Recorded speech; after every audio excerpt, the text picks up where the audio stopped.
Hello, everyone, and happy International Women's Day, a day that has been set aside to highlight and celebrate the social, economic, cultural, and political achievements of women, and also to emphasize the need to accelerate women's equality. My name is Nkechi Owu, and I'm from the University of Ghana and a member of the IUSSB Council. Today's webinar, I'm pleased to say, features an important discussion on women's well-being. We will be listening to a keynote by Seema Jayachandran on social norms and implications for women's employment outcomes, and then listen to discerning remarks and contributions from our discussants.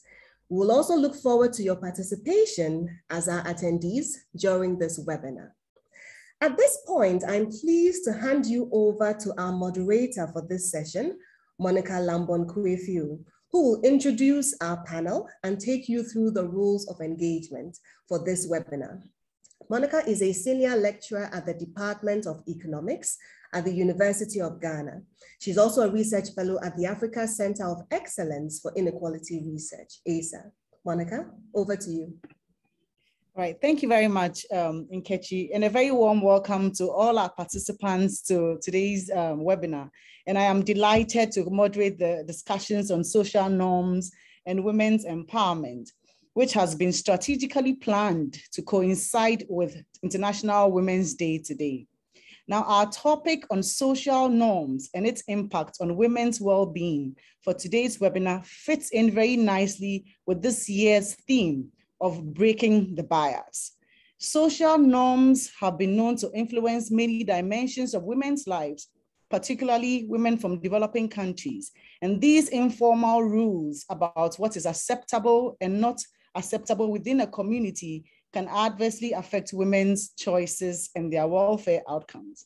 Now, despite the powerful impact that social norms actually exert on people's behaviors, norms are typically difficult to measure directly and therefore often neglected in the design of policies.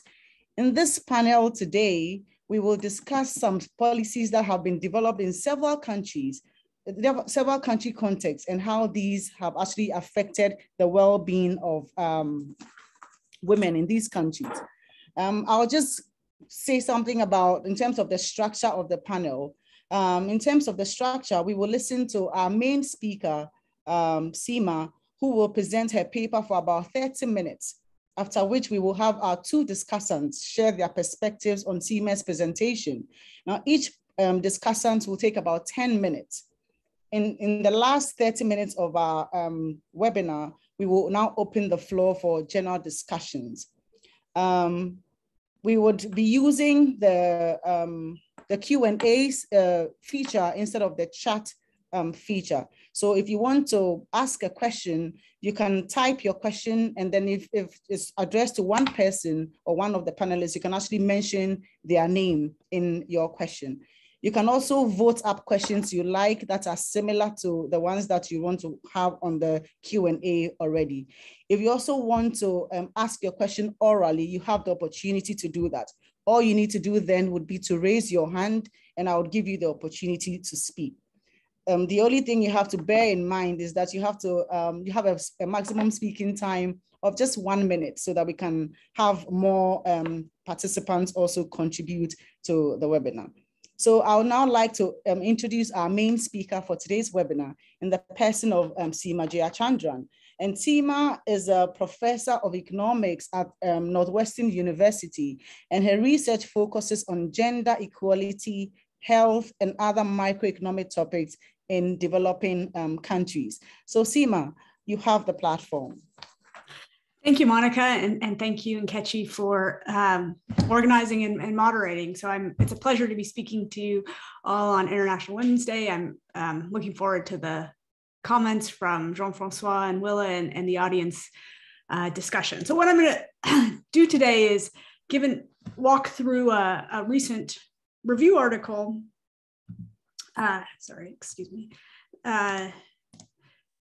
Walk through a recent review article I wrote on women's employment and social norms. So this is a summarizing evidence from many low and middle income countries, I'm going to do a deeper dive into some examples from my own research in India. Okay, so just to kind of set this up and motivate it, female employment rates are lower than male employment rates almost everywhere in the world, but they vary a lot. They, in this image, which is from Our World in Data, the darker colors, the brown shades, are places with low female employment. So North Africa and South Asia have lower rates, but even within Latin America or Sub-Saharan Africa, there is considerable variation. And this is about the employment rate, but even with equal employment rates, women are earning less than men on average. So putting that together, the personal earnings of women are lower. And why do we care about this? We care about this if we just cared about overall economic resources in an economy, because we're leaving money on the table if there's a lot of talented women who are restricted from being in the labor market. We also care about it as a matter of gender equity, because those earnings for women allow women to make more decisions in households and achieve what they would like. And as many people know, there's also evidence that can have benefits for children when mothers have more earnings. So this pattern already shows you that there's a lot of variation around the world. And many things we think of as having a pretty tight relationship with economic development, where things get better or worse on average with economic development. With female labor force participation, there's more nuanced predictions about what we would expect. There's a prominent idea that maybe female labor force participation follows a U-shape, where it's high at low levels of economic development, then falls and then rises again. So I'm not going to kind of go into the discussion of why that is or why that might be, but here's a figure where I'm using the economist's version of it, where you can see that if you tried to do a best fit line to the data, where the horizontal axis is a country's GDP per capita and the vertical axis is its female employment rate, you'd see indeed the best fit line is a U-shape. But when I look at this, what I see is first and foremost how much variation there is around the line, meaning how the general pattern with economic development doesn't explain a lot.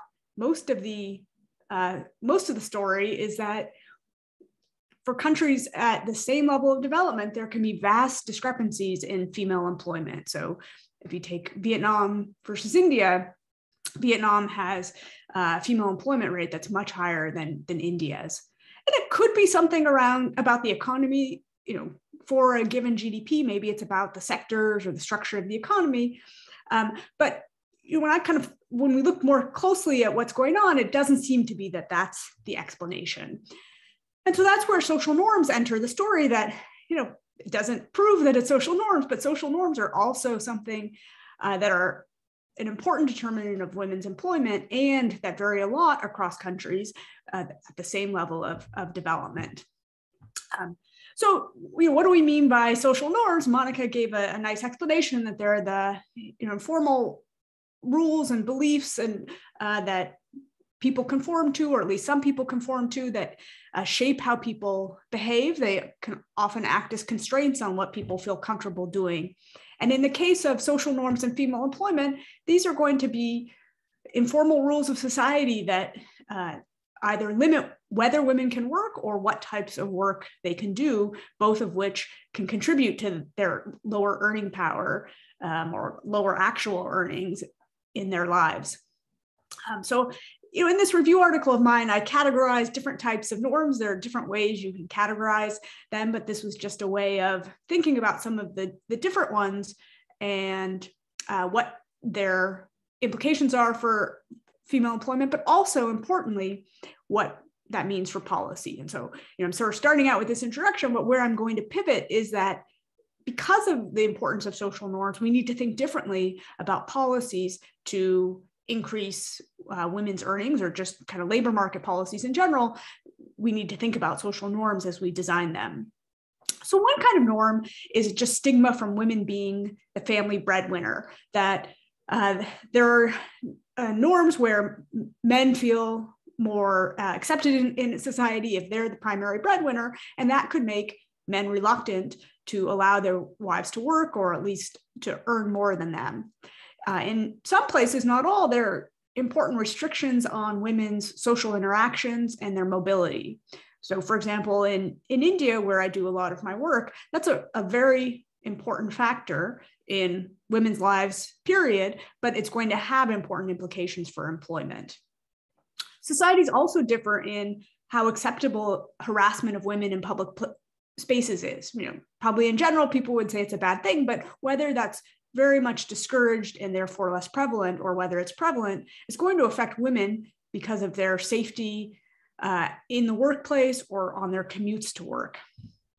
There are also different norms about control over household finances, and that can affect whether women want to work or just what their personal returns to working are. If women work and then the financial decisions are made by their spouses without their having say over that, that takes away many of the benefits of working. So either they will choose not to work, or when they work, we're not getting these downstream benefits that we're seeking. And then finally, a norm that is probably the most prevalent one around the world is just that the responsibility for household chores and childcare falls primarily on women. The pandemic has reminded us of this, but as long as that norm is in place where women are the primary caregivers, that's going to mean they're not on equal footing in the labor market. And I should say, these norms aren't specific. What I'm going to talk about is low and middle income countries, but these norms aren't specific to low and middle income countries. And within countries of a same income, as I mentioned, they vary a lot. Okay, so what does this mean for policy? The way I like to think about this is that there are two ways we can redesign or rethink policy in light of social norms being such an important determinant of where women's work. One is to take the norm as given, to say it's too challenging, or it's not the remit of the labor department or whatever government agency or NGO to try to change that social norm, which might be quite embedded in a society. But once you are aware of it and realize it's important, you need to rethink some standard policies. The second approach is to try to take on shifting that norm. And I think in different settings, different policies are going to be needed or appropriate. And so to make that a little bit more concrete, I'm going to spend most of the rest of the time discussing two examples of trying out policies that maybe weren't in the standard toolkit, but were aimed at helping women's employment and that were designed very aware of these social norms restricting women.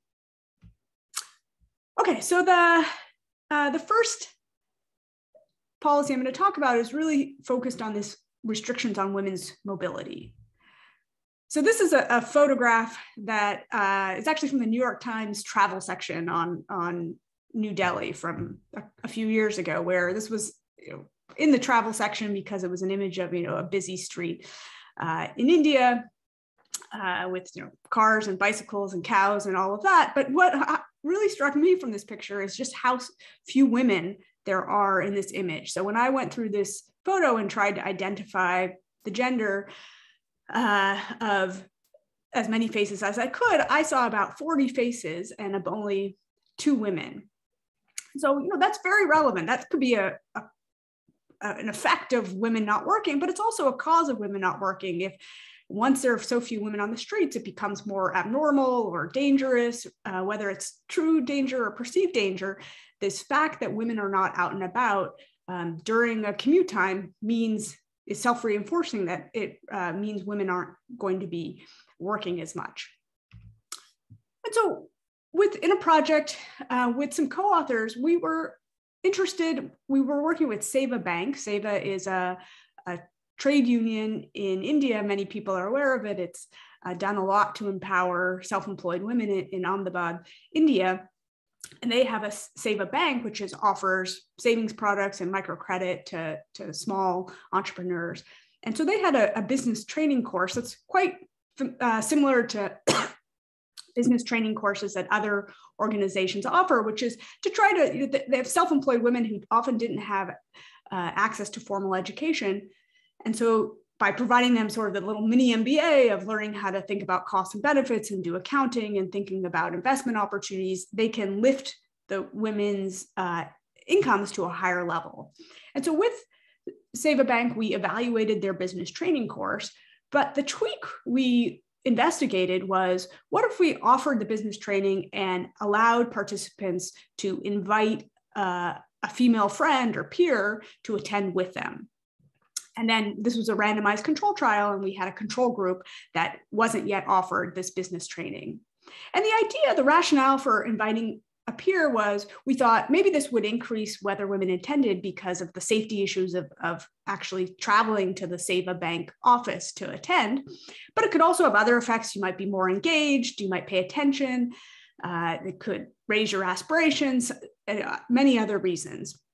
So what did we find? Quite surprising to me, we found that the plain vanilla business training did not have an impact on various measures we looked at. So this measure is whether you took out a loan. So of those not invited to a training, 6% took out a loan. Of those invited to the plain vanilla training, 8% took out a loan, but it's not a statistically significant difference. Where we saw a difference is in the likelihood of taking out a loan if you attended with a friend. And we see those loans are, when you take out a loan, it's more likely to be for a business purpose. And so when we looked into why this was, it wasn't because attendance was higher. Attendance was the same rate in whether you were invited to bring a friend or not.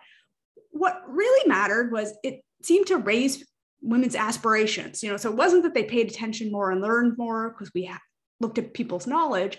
It really seemed to be about setting higher goals and having higher aspirations. And so this wasn't something we anticipated, but in hindsight, what a tweak on the intervention seemed to do was allow women to expand their business networks, both for practical reasons of bouncing ideas off of, but also just for the moral support of having other people who know what you're doing and understand it and could give you advice and cheer you on.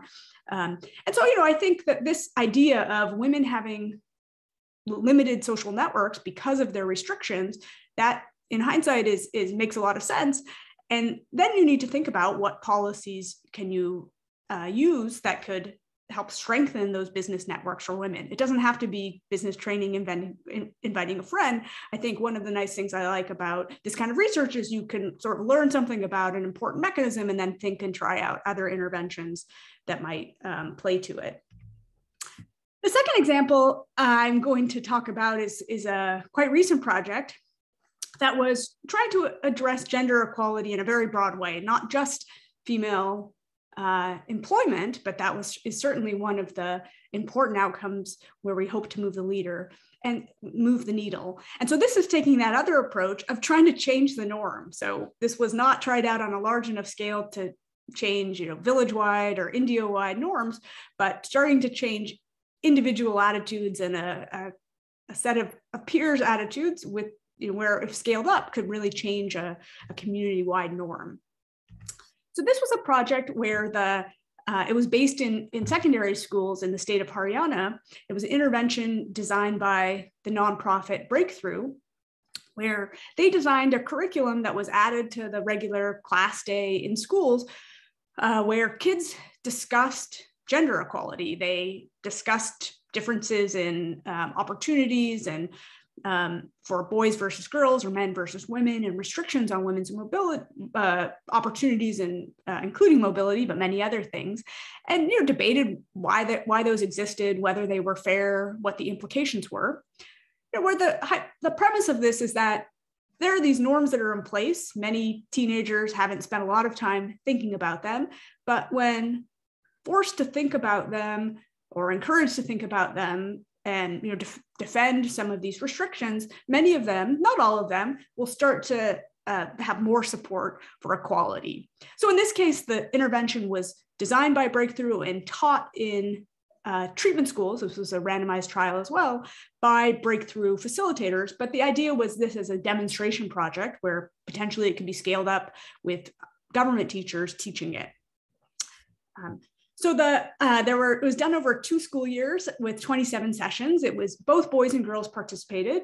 And one session, for example, they talk about who does various chores in their house and whether that gender division is fair, whether women get as much respect for cooking at home as they would if they cooked in restaurants.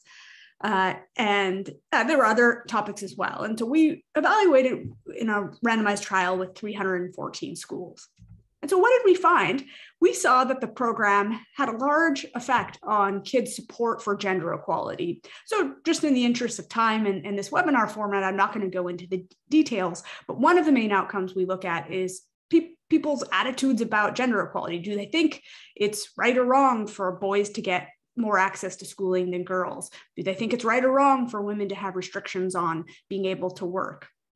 And we see that there's a treatment effect of 0.18 standard deviation. So where the positive effect means attitudes became more gender equal. And just to give you a benchmark of, is that big or small? Girls have more support for gender equality than boys. That's not surprising. And that boy-girl gap is 0.5 standard deviations.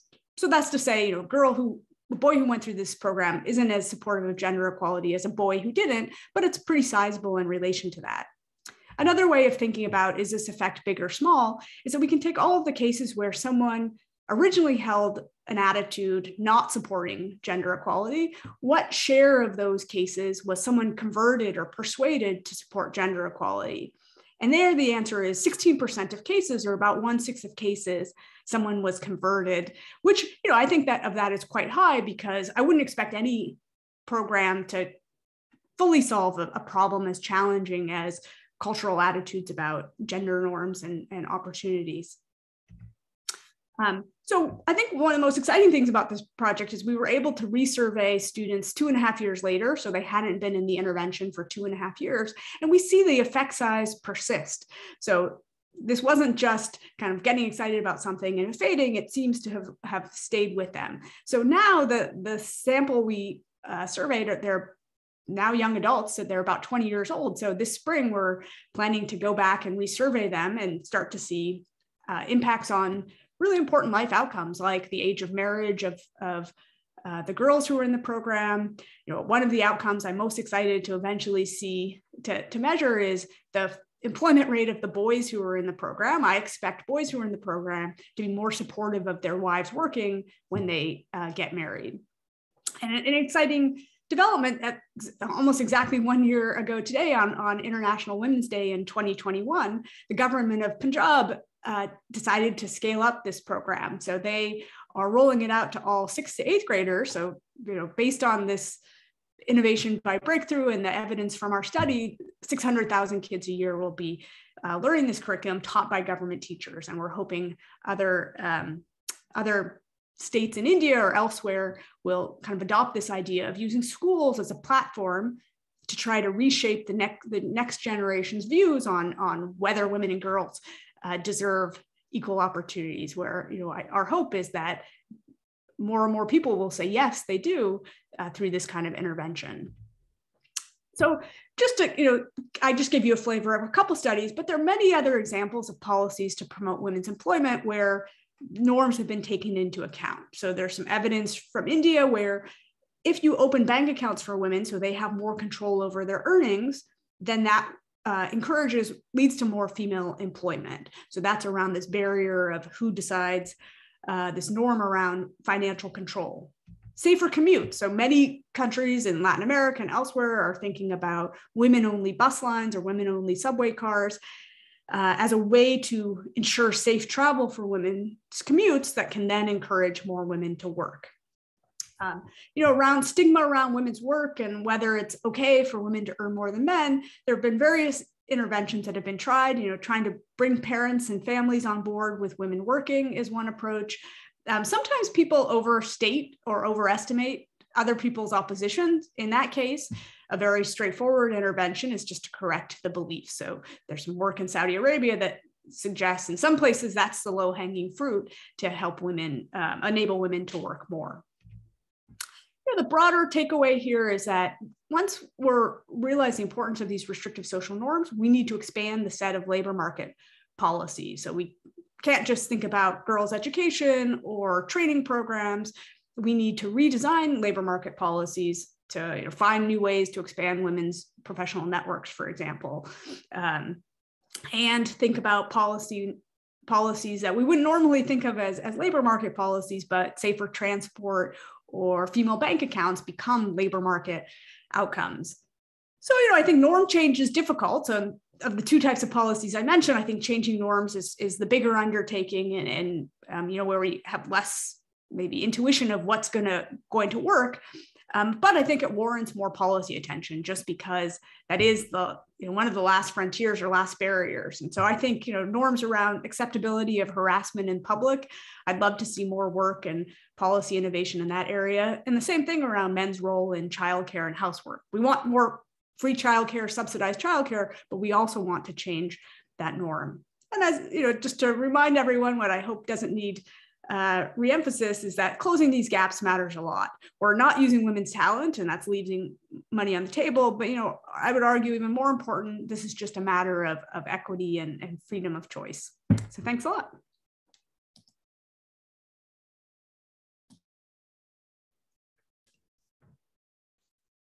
Thank you very much, Seema, for this very comprehensive and engaging presentation.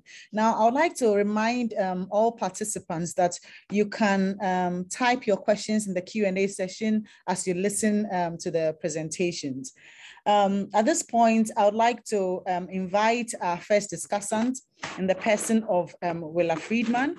And Willa is an assistant professor of economics at the University of Houston. And her research is broadly in the area of development economics with particular interest in health, education, political economy, and behavioral economics. The regional focus of her research is on sub-Saharan Africa, where she's done a lot of research in countries like Uganda and Kenya. So Willa, you have the floor, please.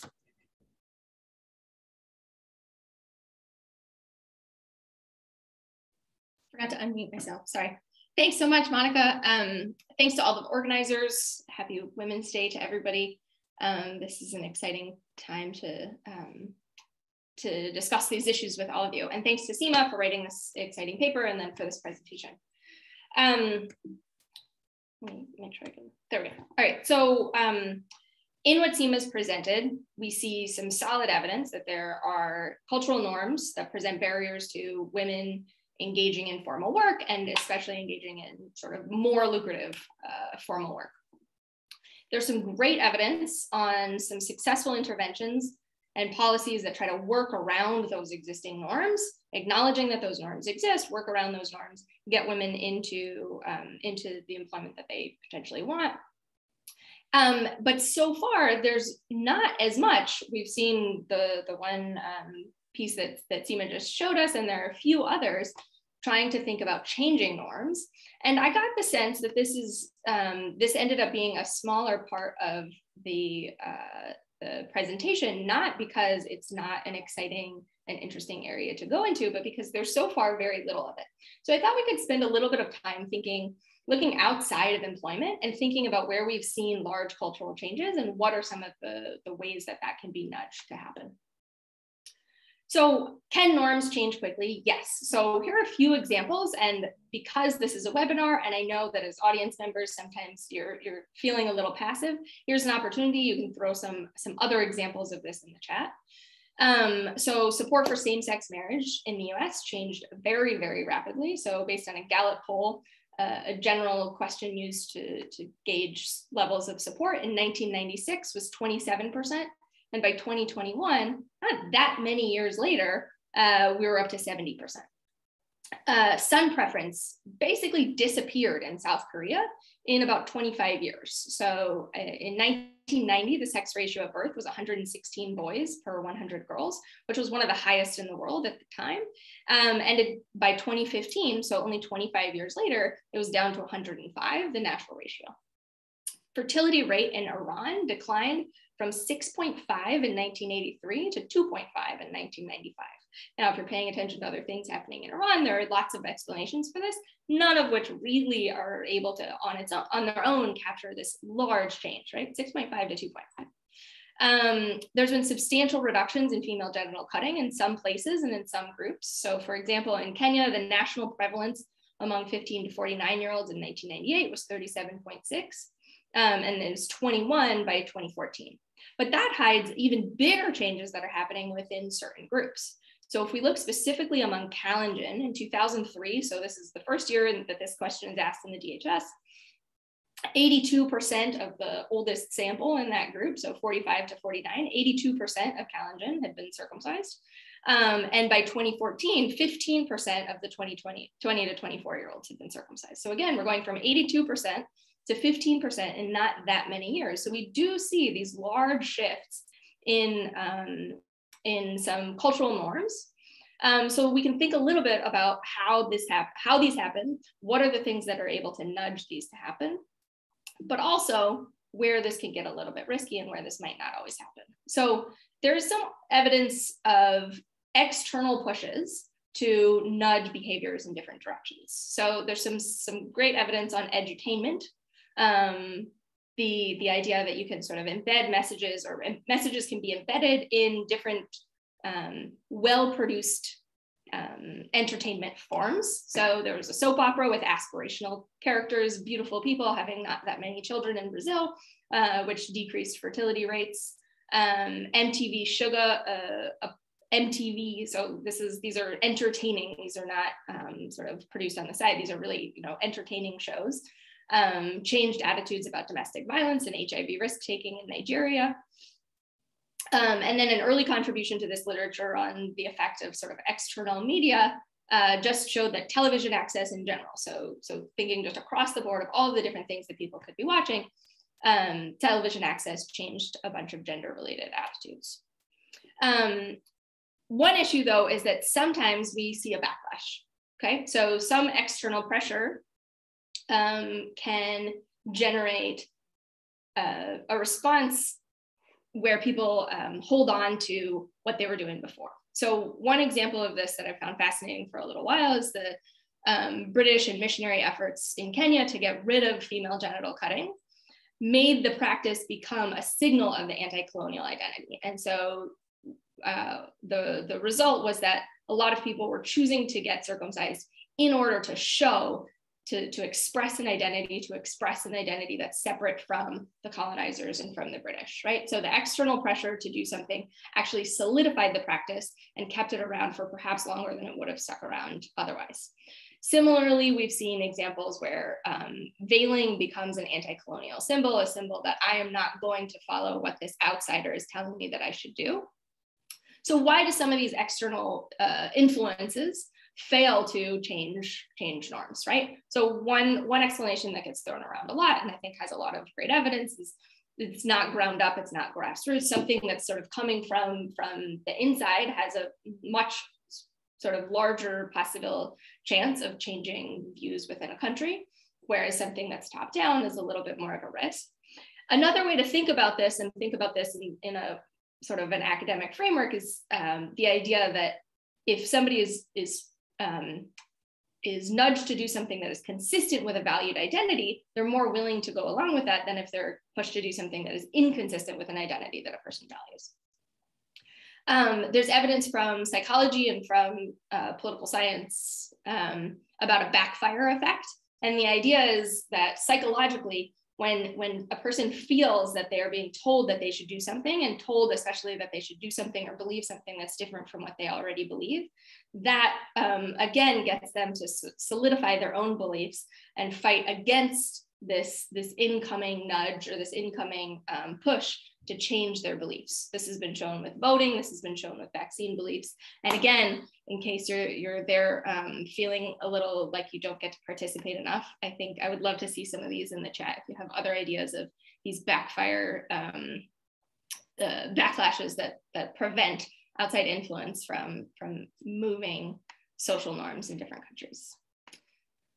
And so then a few other thoughts, because I think that this is an exciting it's not an exciting new area. Sorry, the idea of cultural norms as a barrier to women's advancement and women's welfare has been around for a long time. And the possibility of changing norms, I think is something that there's a lot of interest in and still not enough research about successful ways of doing this and not enough evidence of what can work and what can not necessarily work. So I think a few other thoughts is that in many of the examples that have been tried, there's a target of women. Okay, women are not going to work, so let's target young girls, let's target women and try to encourage them to participate.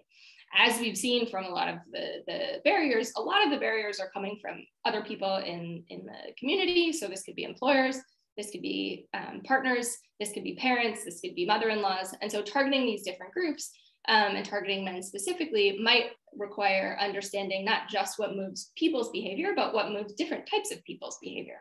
How do we change men's beliefs, and how is that different from how women's beliefs might be changed?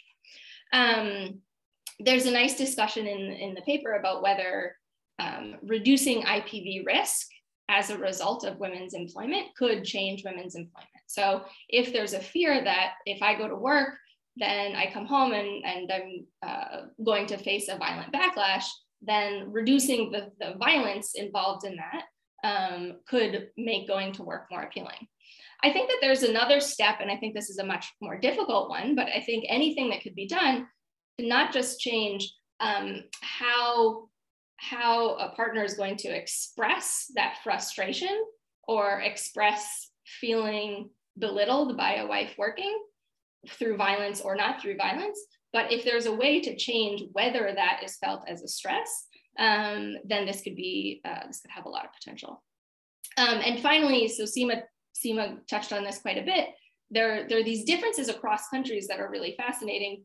She showed the graph with differences in development rates relative to female employment. But I think one of the really interesting things is that even in terms of these barriers to women entering the labor force, we see big differences across places in what the specific stigmas are, what the specific barriers are. So Niger, for example, has the highest fertility rate. So there's strong pressure to procreate a lot, which could in some ways be a barrier to employment. But also we see really high rates of female labor force participation. And there are plenty of these examples. And so thinking about what the barriers are in different places, acknowledging and then potentially using that to move those different barriers, I think has a lot of potential. I am going to stop and let Jean-Francois talk. Thanks very much.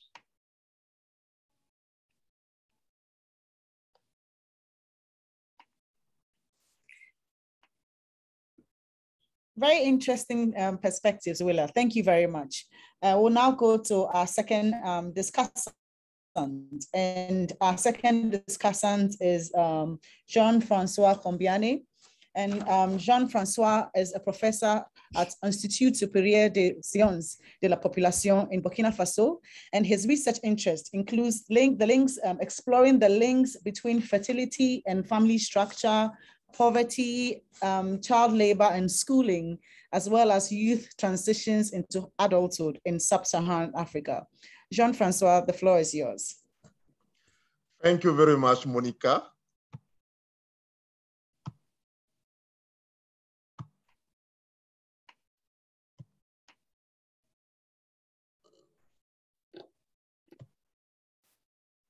Okay, can you see my presentation? Yes, we can see Jean-Francois. Oh, okay, good. So I would like to first of all thank RSSP for organizing this webinar, but also thanking Keshi by inviting me to discuss this presentation from Seema. Thank you to Seema for the presentation, but also for the paper.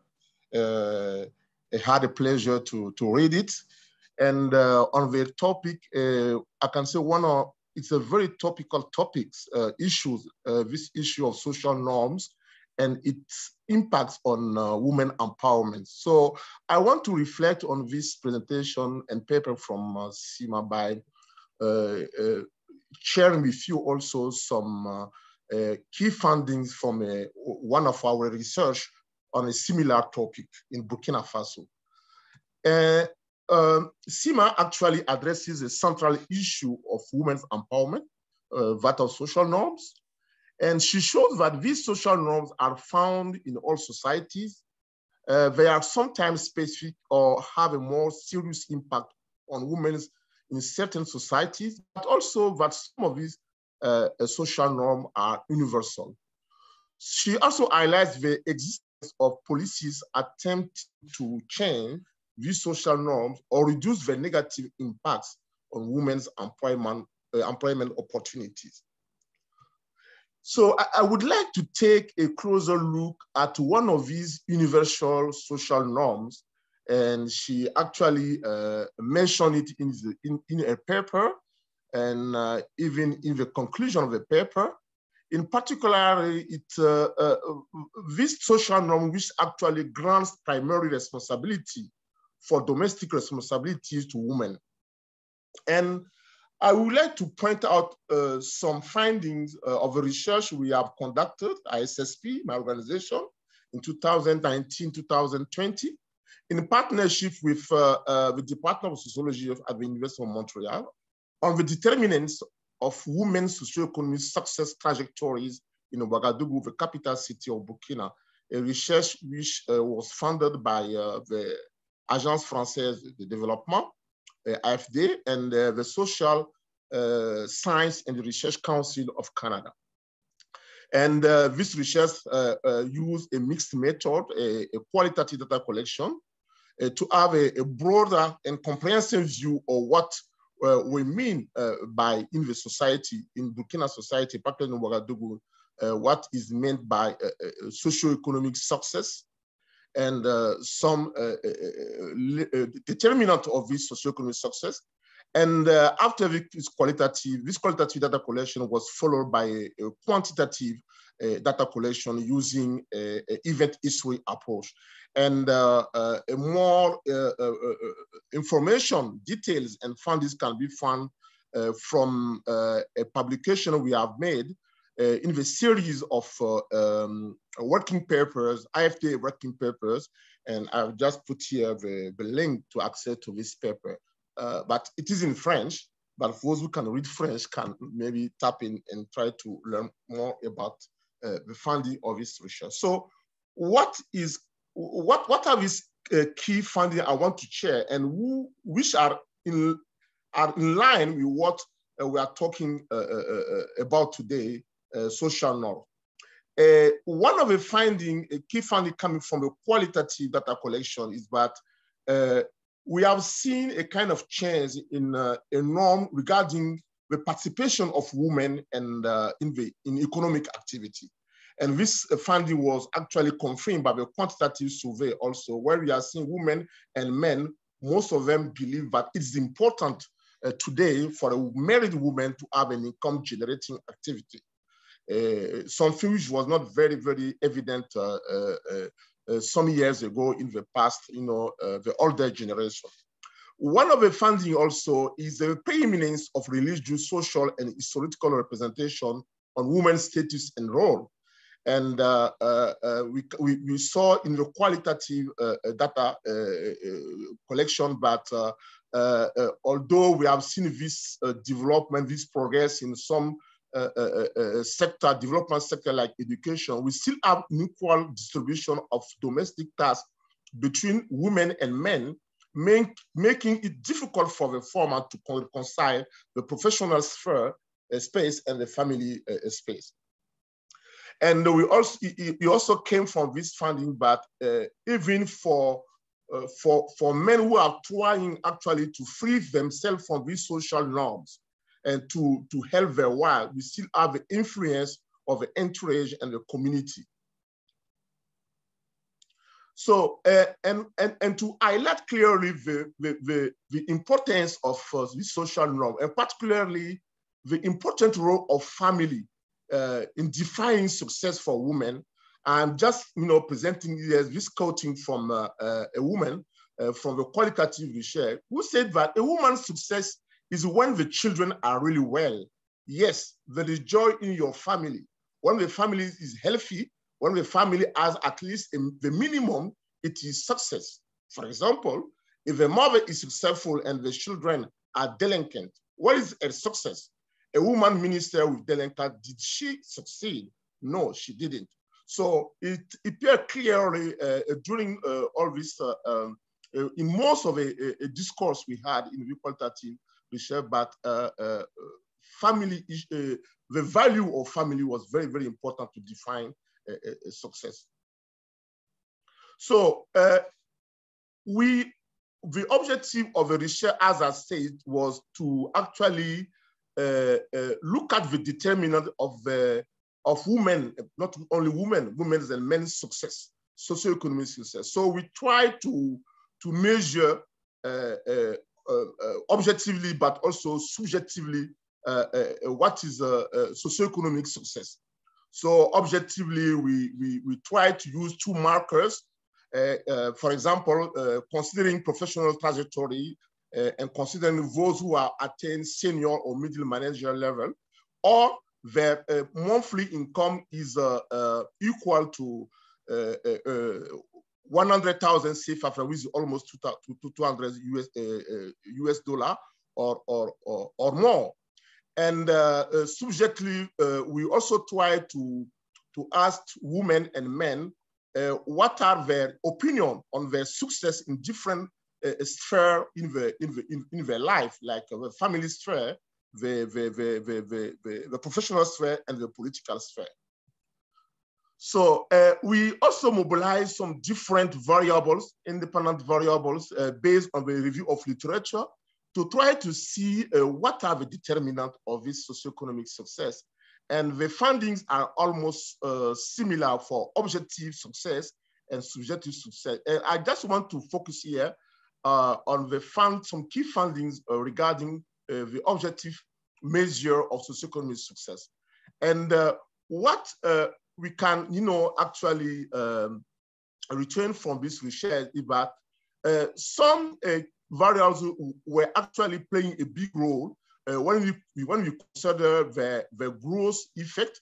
The headings are in French because this is drawn from the paper in French I have mentioned, but we have tried to look at the effect of the cohort of birth cohort, generation of women and men, the number of children ever born, and the education level, and the area of birth. I mean, where the woman or man was born was a rural or a urban community. So we look at all the effect of all these variables, and these are the variables which actually had a big impact at the gross level.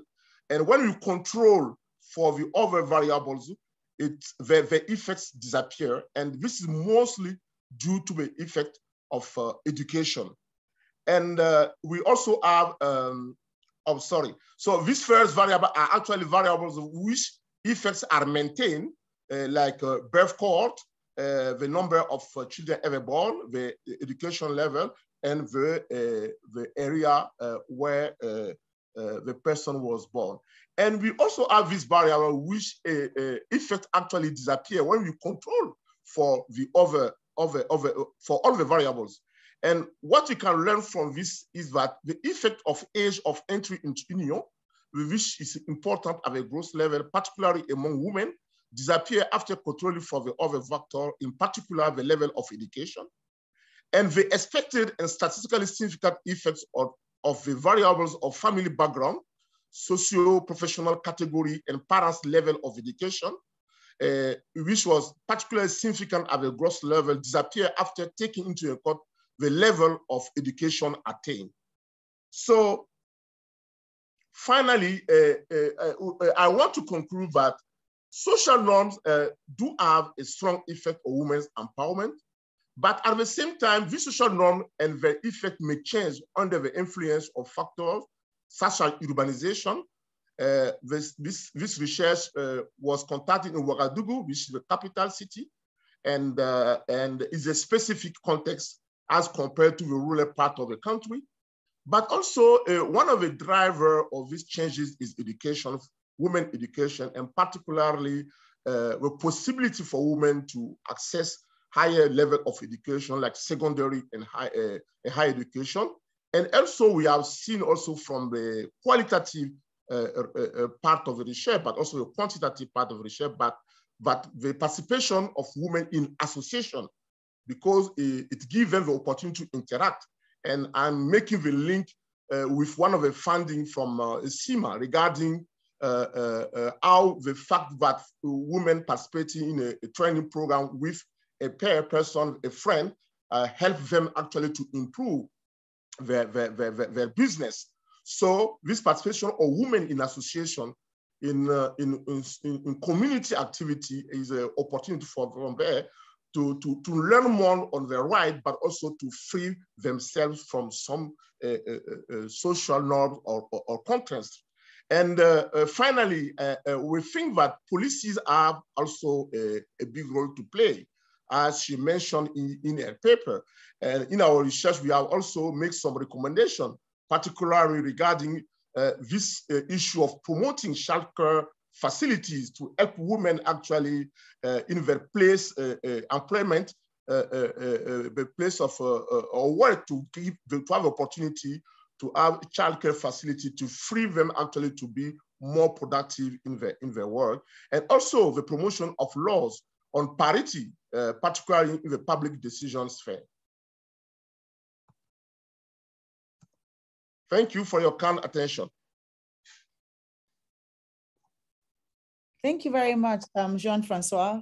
Now that we have heard from our two discussants, we'll now open the floor up to take questions and comments from our discussants. Actually, we already have some questions, and I'm going to read them out. And please feel free to raise up your hand if you prefer to ask your questions orally. I'm just going to go ahead and read our first question, which is from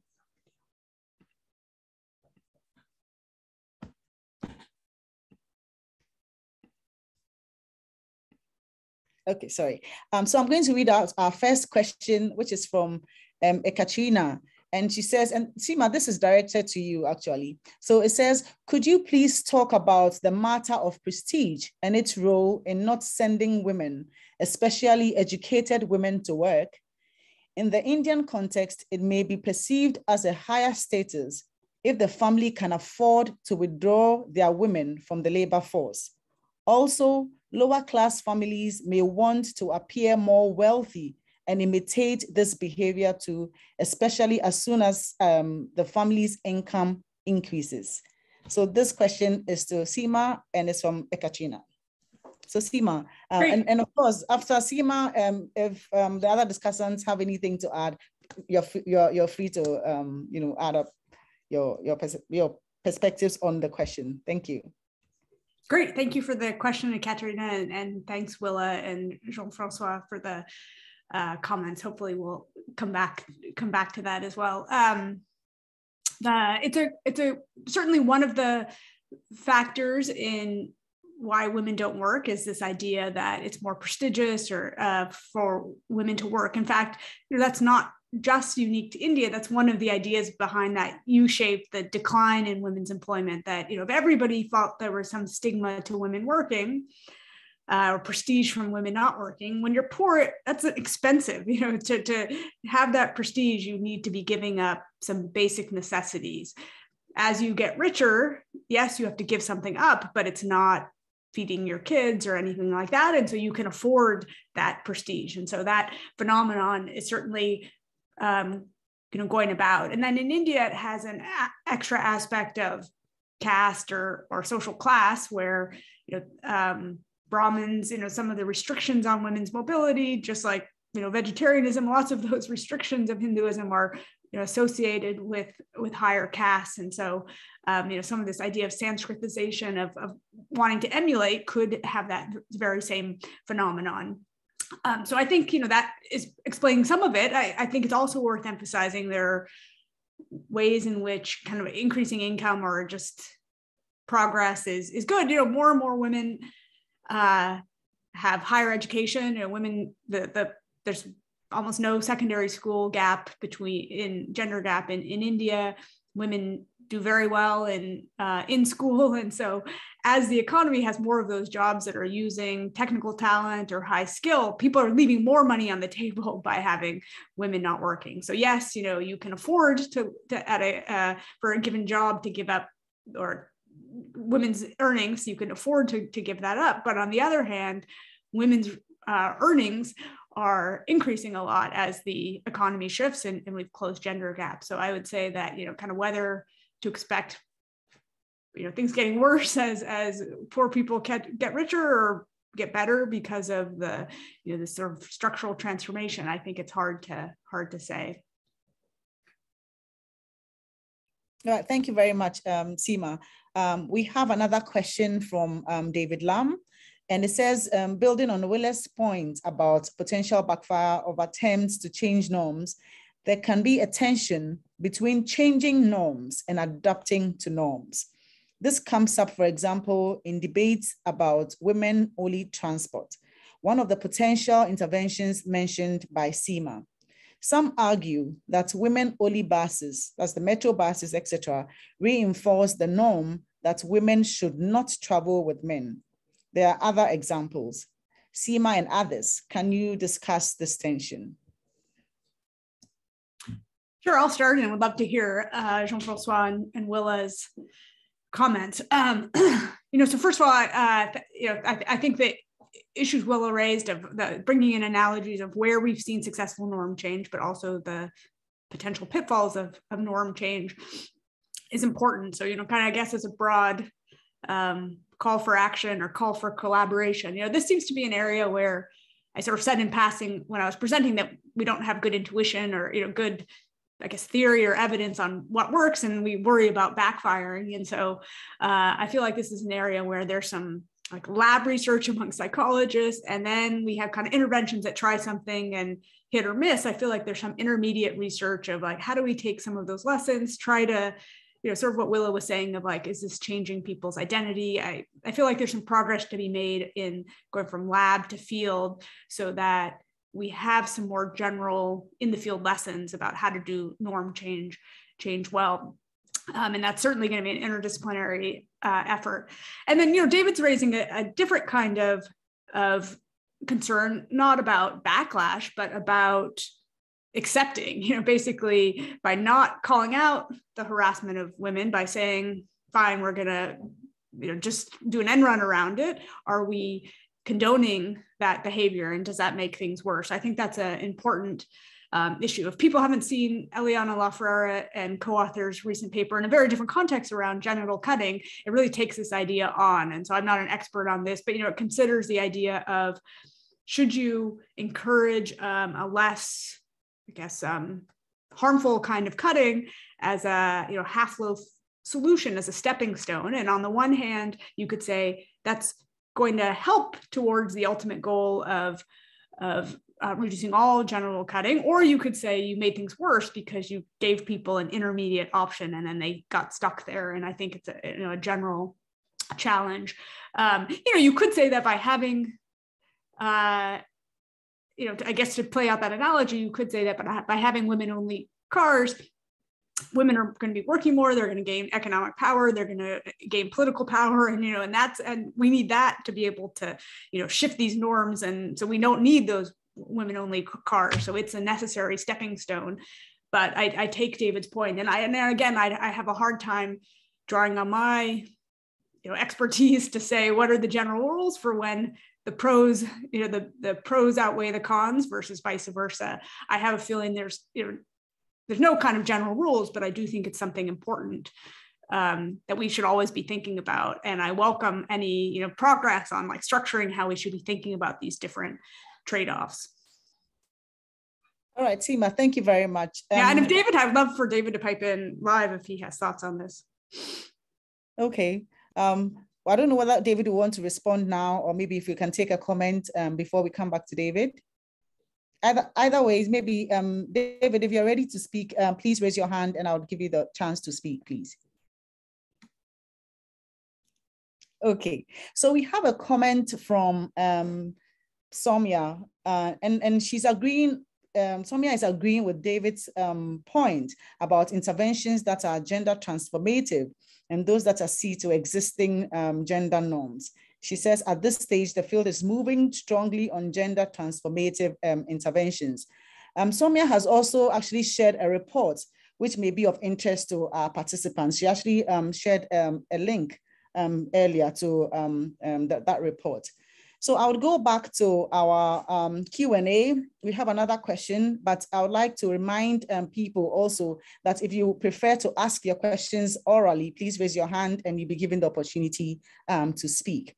Our next question is from Monica, and she says, she's actually directing the question to you, Sima. She asked, how do you intend to create a platform to change the mindset of women who stigmatize other fellow women who are below their class and status? Because we have seen women hardly support each other, hence their poor participation in all levels of spheres of life. So this is from Monica.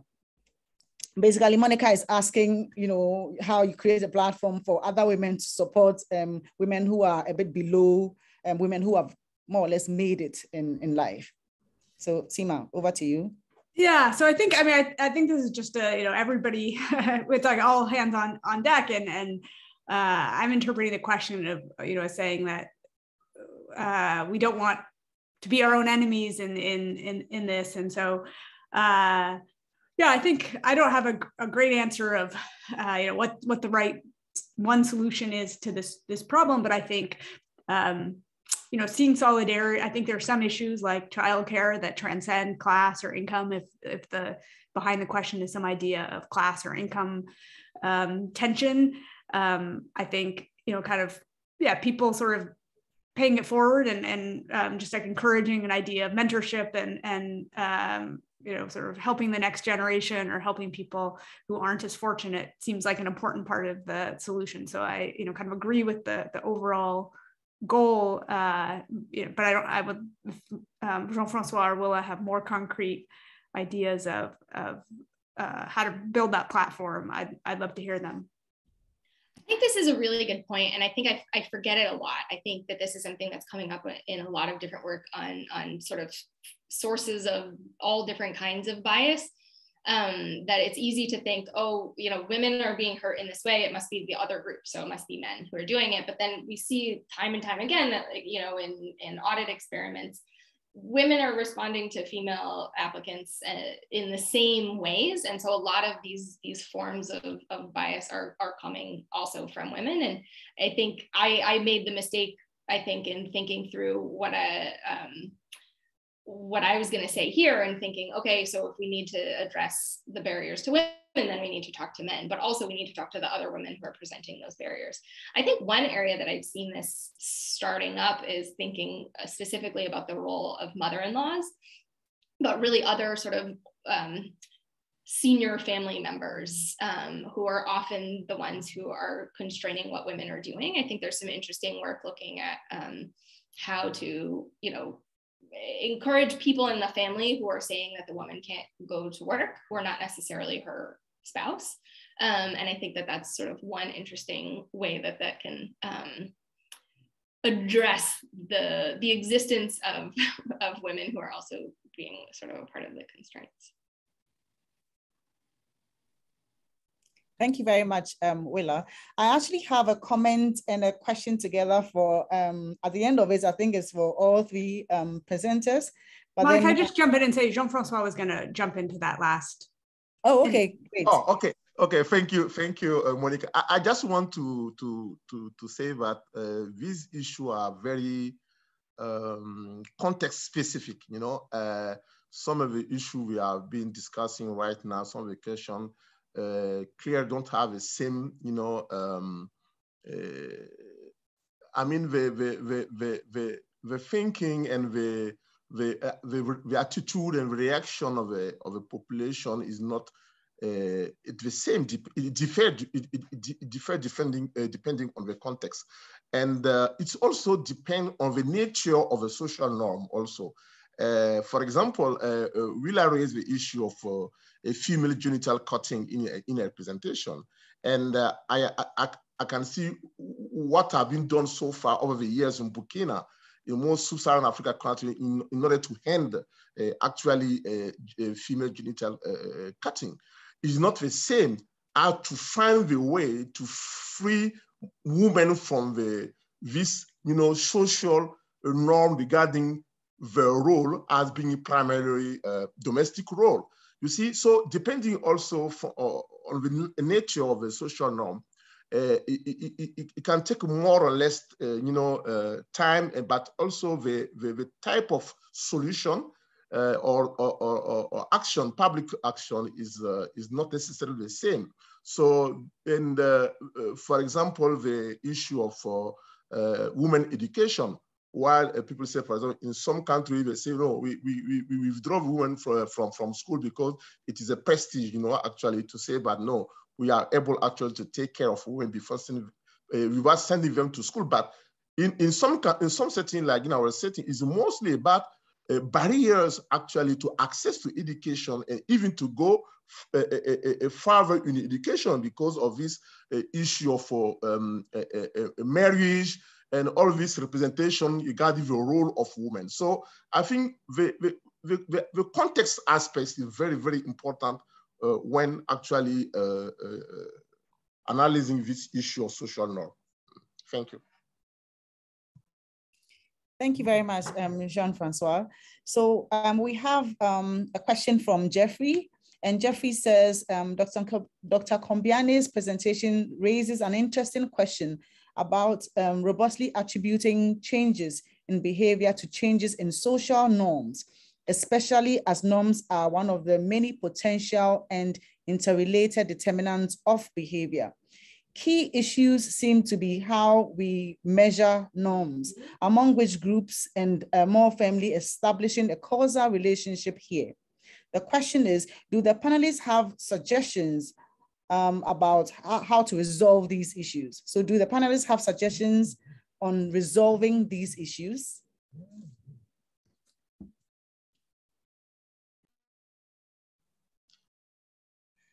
Yeah, you are muted, Monica. Okay.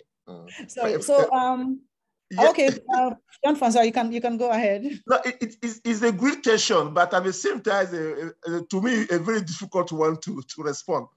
Actually, what we did in our research, we didn't try to measure social norm. We tried to measure what we mean by socioeconomic success. And but what you learn at the end is about some of the findings we had from the qualitative and the quantitative actually research, part of the research, is actually the reflection of beyond some of this funding, we have still have some, the effect of some social norm who are still there. So we didn't measure directly social norm, and but we got a sense of the effect of this social norm from the qualitative research, which also help us to understand some of the funding from the quantitative part of the research. But this is still, I think, a way to go, how to measure concretely social norm. Thank you. Yeah, and I'll just add that I think it's an important point that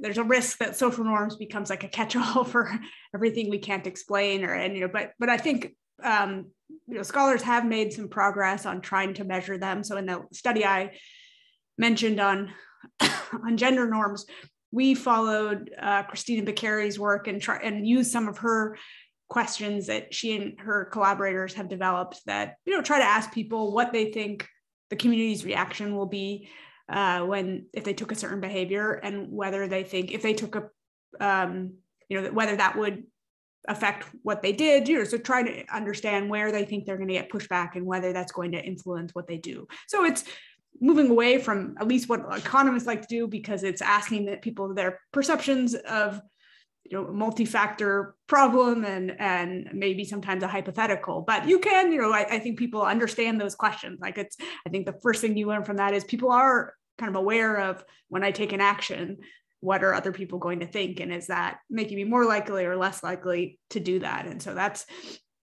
flexible about what the particular norm is, or at least what behavior it's affecting. So maybe it's harder to decompose, or people not working because they're worried about the stigma from it, or they're worried that people will infer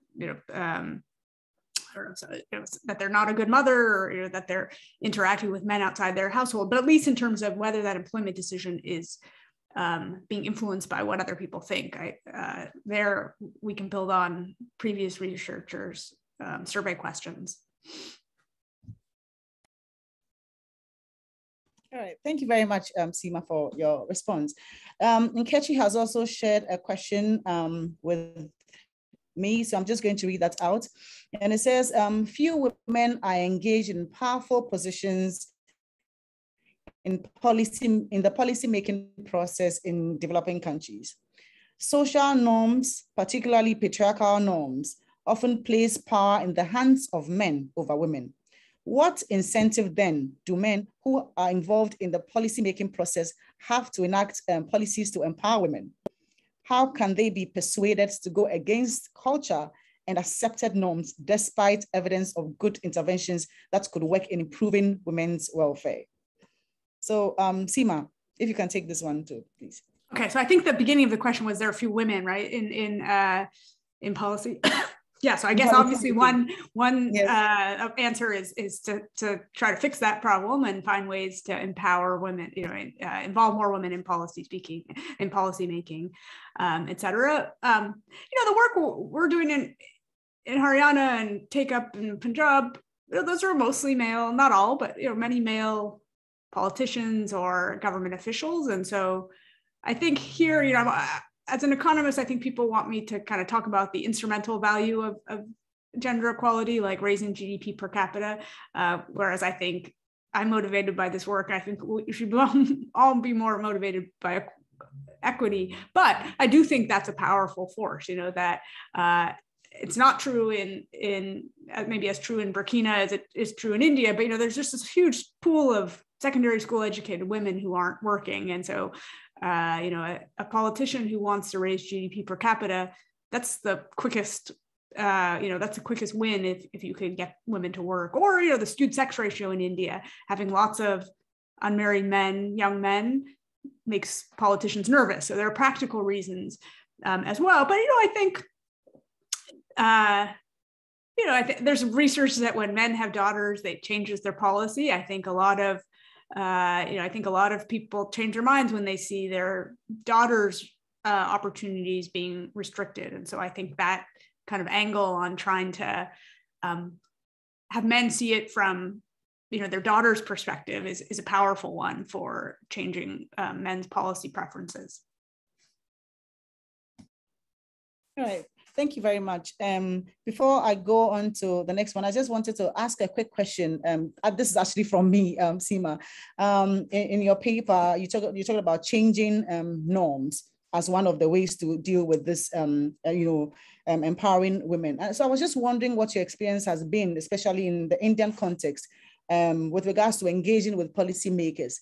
Usually, policymakers would want to deal with the low-hanging fruits, like you just said, just deal with increasing GDP. When it comes to issues of social norms, they are always afraid, or not to deal with those kinds of things. So I'm just wondering how your experience has been, what your experience has been with policymakers, engaging policymakers in changing some of these social norms with the overall aim of improving women's welfare. Yeah, so I think there's a lot embedded in that question. One is that changing social norms is not going to have the quick payouts as I guess subsidies for girls' schooling, that you might see it in the numbers quickly. Like in our case, maybe we'll see in 5 years or that there's more college going. I think with a lot, I guess with my experience is that maybe most politicians or policymakers won't have that time horizon, but there are some who will say, hey, I'm willing to try out something innovative, and I'm not going to put all of my time and energy in that, but hopefully we select into policy some people who are taking that long view and trying to be innovative.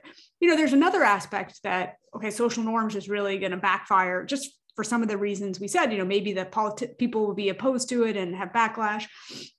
So I think in the cases that for various reasons, I think often policymakers are going to be ahead of some of the people they govern on issues of civil rights and equality. Not always, but I think that's the case. And on gender equality in many cases. And so then, are people willing to be out in front of the issue and out in front of what their constituents and bring them along? I think a good leader will, but I think part of it is, designing these policies so that you're always monitoring for backlash. And, we were worried that parents would object, or so we monitored that a lot. And in fact, parents were quite supportive. So it's sort of as confusing that, parents weren't trying to, sort of protect the traditional values. And then it sort of raises a question, why is this norm so in place if everybody's okay changing it?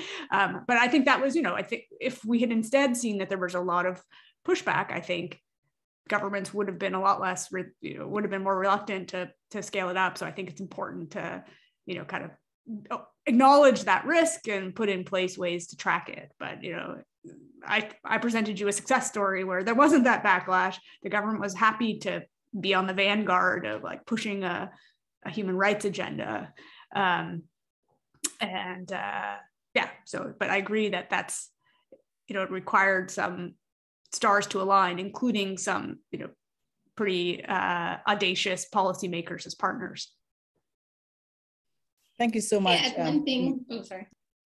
I'm sorry, Willa, go on, Aditi, go on. So adding to Nkechi's question and to this last discussion, I think that the question of how to get men in power to go against culture, I think that there's another way to frame the question, which is what are the ways that men in power can fight for good things for women without necessarily going against culture, or without necessarily feeling like it's emasculating, feeling like I'm doing something for women at the expense of men. And I think there's potentially a way that a lot of fighting for women can be framed as something that is done from a position of power. You are doing this because you are powerful. You are doing this because you have access to people's ears, and people are going to listen to you. And it's a show of strength in some sense to be able to fight for a group that doesn't yet have what they want or have what they deserve. And so I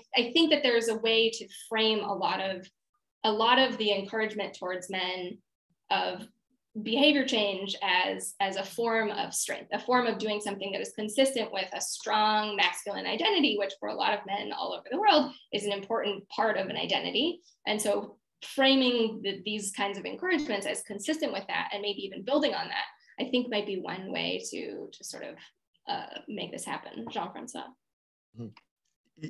Yes, Monica, I just want to add a few things on this issue.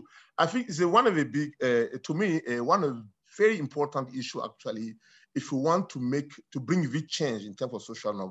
What I've seen so far is that most of the time, the resistance is even within the more educated people, those who have the more bigger position in the social sphere. Men who think that this issue of changing gender norms and all these issues, they even don't necessarily understand what we mean. Like it's a way for them to bring women again, a man, all this issue. And so what we have actually, my organization have actually tried to do over the years, starting from 1994, we have started, 2014, we are starting developing a course on gender issues. And every year we are seeing more and more people from the administration, from the different component of the economy coming actually to learn more about what is actually what are we talking about when you are talking about gender, and also to learn that they have a role to play, and that this issue are actually improving women empowerment, and also change the norm. They have to be part of it, and it's not something which is detrimental necessarily for them. So training is one of the ways we are trying to do, and we have been training a lot of people in that sense over the years. Great, Jean-Francois, thank you very much. Monica is also one of the participants, is drawing our attention to the fact that there are other sorts of norms or forms of norms that we would have to pay attention to, not only social norms. There are cultural norms, there are religious norms, and there are family norms. that she believes, have impacts on women's welfare. With respect to measuring social norms, I believe Jeffrey has shared a document with us, so I would encourage you to take a look at that. He shared a link on it's a key resource for thinking about measurement of social norms. So the two links are in the chat, so please do well to take a look at that. Let me see if there are more questions for us. Okay, we don't have any question. There's actually a comment also from Jeffrey. I'm just going to read that out quickly. Reinforcing positive social norms can be an effective way of counteracting negative norms, but care must be taken to not reinforce or validate inequality and inequitable structures or norms.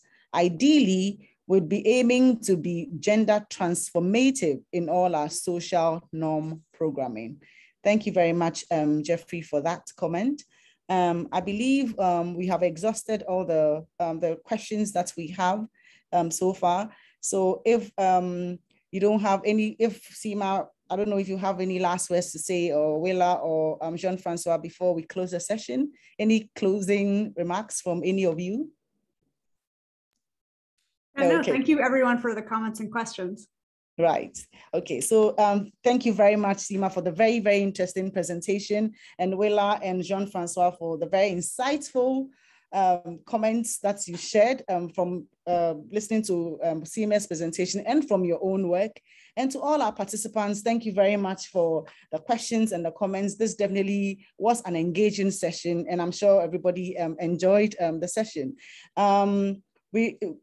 Please look out for announcements on other webinars on the IUSSP webpage.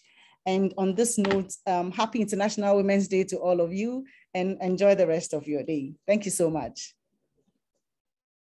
Thank you, Monica. Thank you, all of you. Bye.